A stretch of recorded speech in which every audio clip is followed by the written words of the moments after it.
What you just say about that allowances? What's the question? Oh, when you're 16, you take that first job, and you sit down and you look at this thing called a W-4, and you ask the lady behind the desk, what's an allowance, and how many do I claim?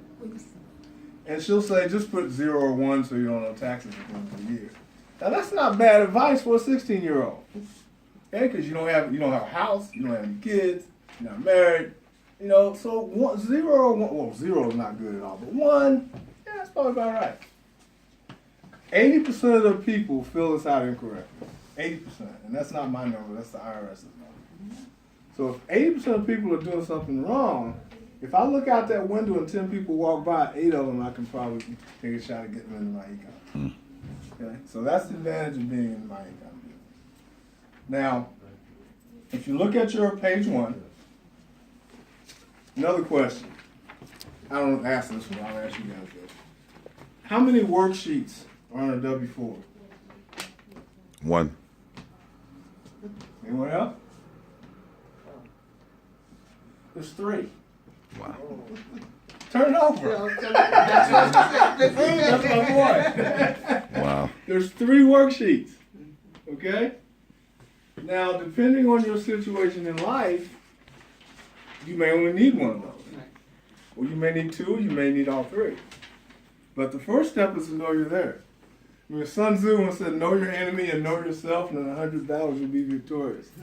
Which means if you don't even know your enemy is out there, then, how are you going to defeat him? So, Spencer, did you want me to go through line by line on this thing? Yeah, if we can go line by line.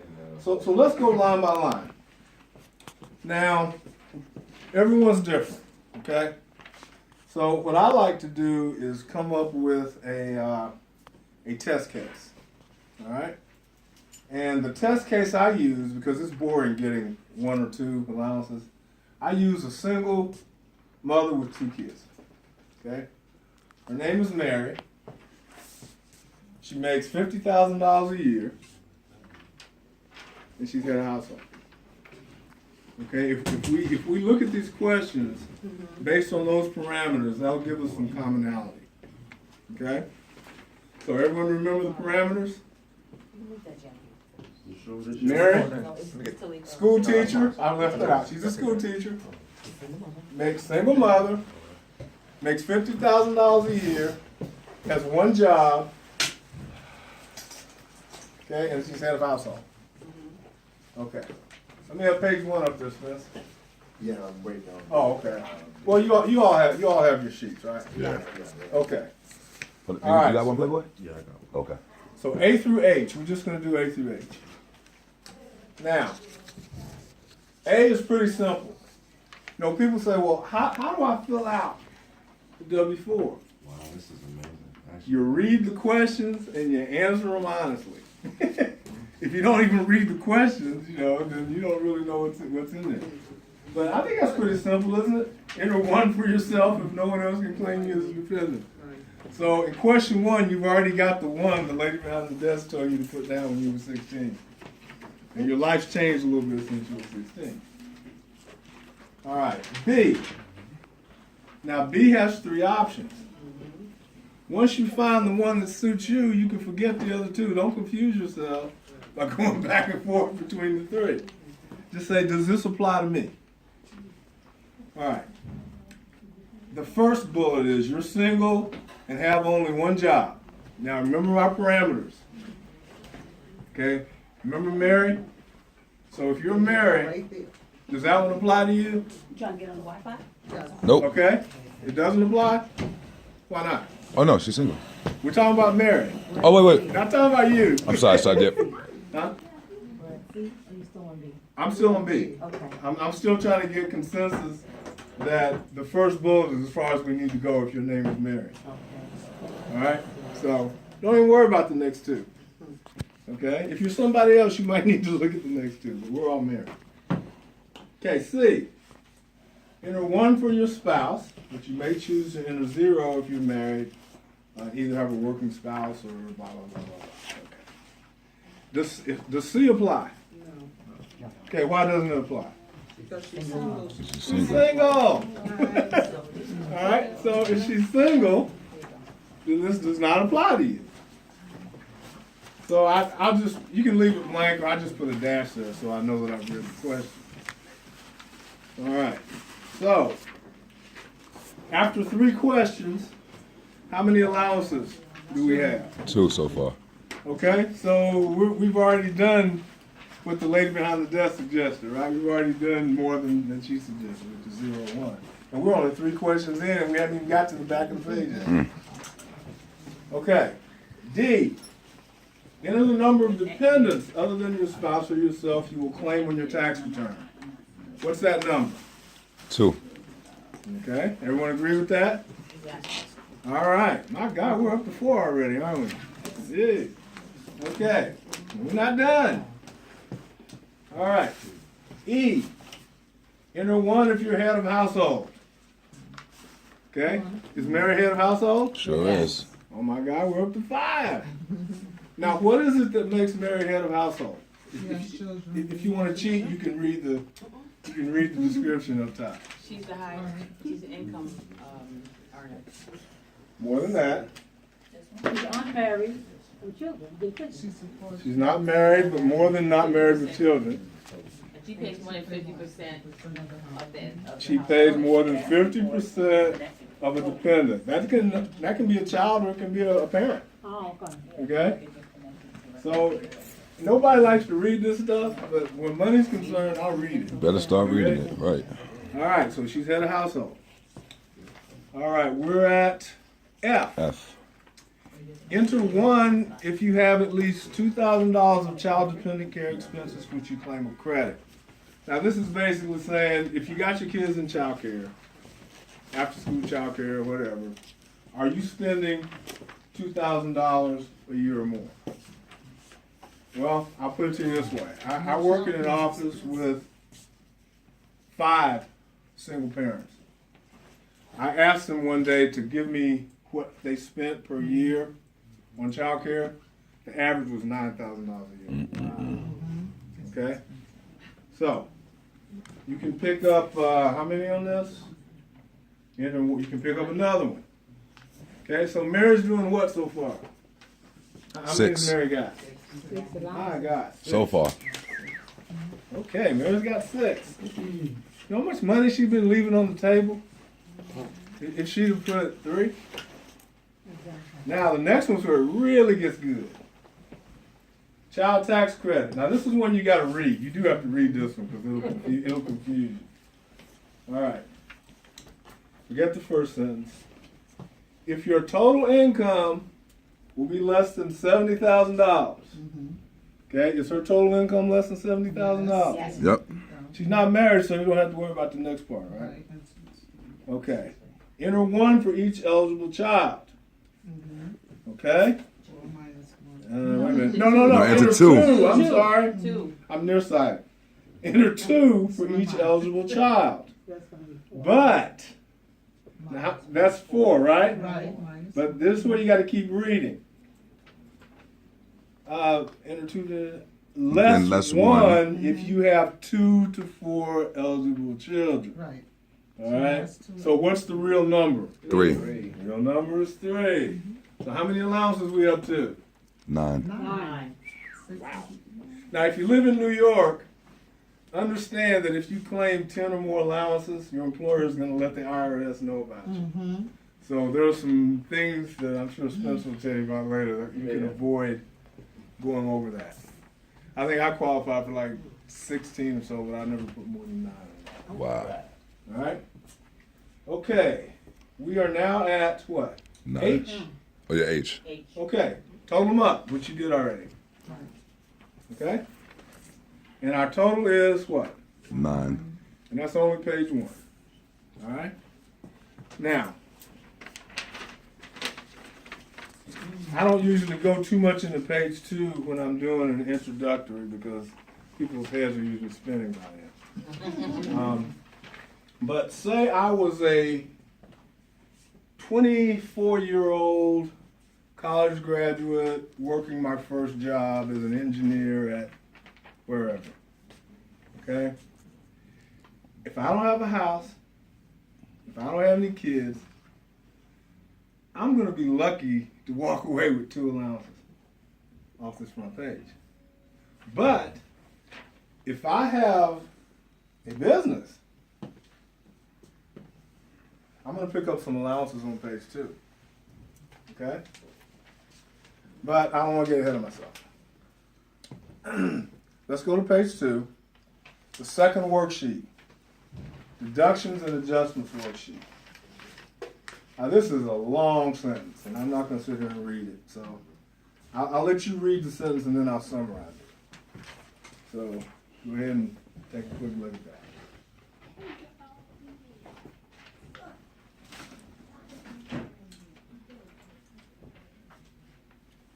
What it's basically saying is if you have a mortgage, if you paid state and local taxes for the previous year, and if you made charitable contributions for the previous year, you're going to earn some allowances, which is going to put some more money back in your paycheck. That's the English translation. Now, I don't have your numbers. You need to get those numbers off of your last year's tax return. Question right there. Yeah. If you know your charitable contributions, like say you're paying your monthly tie to your church, and you do like say, you do $100 a month. So Mhm. the year, that's $1,200. Yeah. Would you put that there? Yeah. Okay. And the other question is, Do you have a house or an apartment? I House have, or? I have an apartment. Okay. But if you have a house and you're paying your monthly mortgage, and then you know the difference between how much is the principal and how much is the interest. Yeah, the That interest is interest deducted. times 12. You put that there too, right? Yeah. Interest plus your charitable deduction. You live in New York, I know you pay state and local tax. Yeah, exactly. Then add that to it too. Right. So that adds, yeah. Yeah. And a lot of people don't realize It can that. be a big number. It can be a big number. Now, you'll understand this later, but basically for every $4,050 you generate in business expense, you're going to be able to create another allowance. Okay, so keep $4,050 in mind right here. We're going to need that number later. All right. So now, if you know anything about the government, they'll tax you twice, but they don't want to give you a benefit twice. So whatever your number was for one, when you added all the things Talia just said, they're going to look at your what do you call that? The standard deduction, and they're going to make you subtract that from that big number because they don't want to pay you for that twice. Okay, so when you subtract your standard deduction, you're going to be down to line 3. Okay. Now 4, that's my favorite line in the whole doggone thing. Because that's where you get to put your business expenses down. Now typically I will spend between $15,000 and $20,000 a year in expenses on my business. So that's 3 to 4 allowances that I pick up as a result of having a home-based business.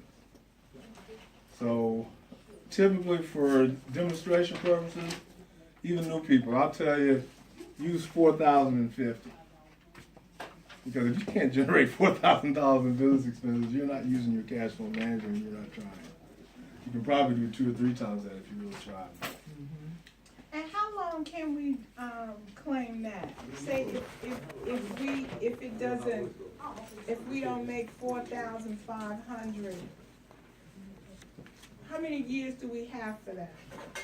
You got 1 year, and what 1 I would year. do is adjust your W-4. Okay. Because remember, you can adjust your W-4 every month if you want to. Okay. If you get halfway through the year and you've only got $500, you say, hey, I ain't gonna make 4,000. I'm gonna go ahead and take back that Yeah, allowance I but put in. will they look at that? I mean, if you They don't look at your worksheet at all. All they look at is that one line Right. that says how many allowances you changed. And it's your employer that looks at it, nobody else. right. Yeah. And technically, they don't even have to see it. If you look down to the bottom, they'll tell you to separate the bottom from the top. They say keep the top for your records. Right. Right, so that's your records there. So, you can only you're only the one that really need to see that. So you'll know what you actually put down. Okay. Okay, let's drop down to Number 6. Okay, you want to enter an estimate of your 2017 non-wage income. That's basically saying if you've got investments where you're earning dividends, interest off of savings, those kind of things, that usually goes there. Most of the people I'm speaking to don't generally have enough there to worry about. But if you do, God bless you. Just put it there, and that'll give you more to divide by 4,050. Right. Okay, so now we're at 7, where you subtract line 5. Now this is a little confusing. I really need to have some numbers to show you this one, but just take my word for it for right now. If you end up with a number that will be negative or some kind of a crazy fraction, put 0 there. but if you got a house, you're probably going to have a positive number there. Okay? If you have a few $1,000s, at least $4,050 in business expenses, you're going to have a positive number there. And 8, you want to divide line 7 by what? 4,050. See where I got that number? Mm-hmm. So if all you have there is 4,050, how many allowances do you get? Okay. 1. If you had $9,000 there, how many allowances do you get? 2. Okay. So I got $20,000 worth of allowances. How many do I get? 4. Round it up. What was it, 5? If you round it with 4. Yeah. Depends on how I'm feeling that particular time. If I'm having a bad year, I'll take it down. If I'm having a good year, I'll take it up. Okay, so enter the number from your personal allowances worksheet, line H from page 1. Anyone remember what that number was? It was 9. So if that number was 9, and I picked up 2 on the back side, and that's 11. So I'm only going to claim 9 because I live in New York, but that's me. You can. It's not against the rules to claim as many as you have. And it doesn't mean that because you get because the IRS is notified, that doesn't mean you're going to get audited either. I just like to stay off the IRS's radar as much as possible. That's right. So that's my personal preference. So as you can see, you should know there's a page 2. And if somebody is debating the merits of being in business, page 2 is going to convince a lot of them. All right? Now, whether they want to get into this business is another thing, and that's something you have to work with in terms of being able to convince them that this is the business to be in. I have a good friend of mine, for example, who is he's an artist. He by trade, he is a manager at a power plant in St. Louis, makes a good salary. But he's also an artist, and he sells his paintings on the internet. So I gave him this information, and you have to be truthful. He goes, Rick, but I'm already have a business. Do I really need this? I said, well, yes and no. I said, I've just given you a little bit of information. I said, if you're in my econ, you're going to constantly be getting more and more information that's going to help you get better and better. And that's the true value for you. Right. All right? Because I've shown you how to get more from your business than you did already. I wish I could say he joined, he didn't, but but you're going to get 8 or 9 no's for every 1 yes anyway. You That's just right. need to know that. And don't let that discourage you. Now, I'm not Brian Bean, so you can maybe take his word for this. He says to ignore the 3rd worksheet. Because all it is Uncle Sam trying to take back what he gave To you. take back money, right. So that works for me, so I just ignore the 3rd. All right. So that right there. All right? Spencer might Don't want worry to go about through it. that one. He probably is going to talk about it. Well, like I said, I always start, remember, what is our objective? Our objective is to get as much allowance that we can get so we can get our money. So why defeat the purpose of filling it out?